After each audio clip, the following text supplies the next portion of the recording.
హరి ఓం.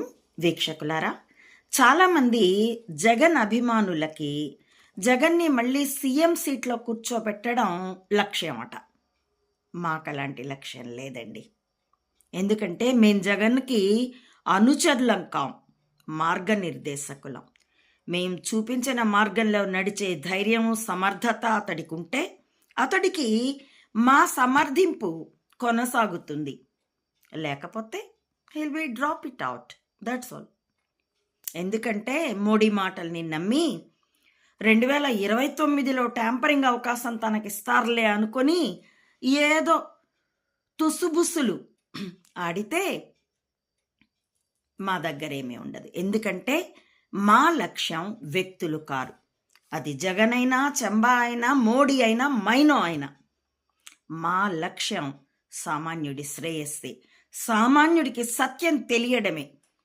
కాబట్టి వ్యవస్థల్ని వినాశనం చేసిన ట్యాంపర్ని నిరూపించడమే మా టార్గెట్, అంతే తప్ప ఏ జగన్ను సీట్లో కూర్చోబెట్టవలసిన అవసరం కూడా మాకేం లేదు.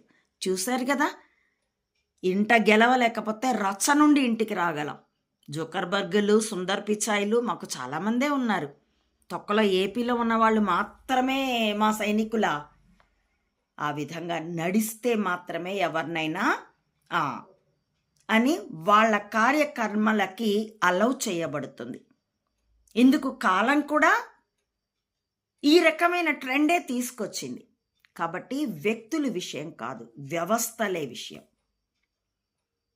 ఉద్యోగాలు పెంచకుండా, ఉపాధి అవకాశాలు పెంచకుండా, నిరుద్యోగ భృతులిస్తే ఇచ్చే ప్రభుత్వాలు అలాంటి వాటిని అభిలషించే సోమరిపోతులు మాకు లక్ష్యమే, ఛేదించడమే లక్ష్యం.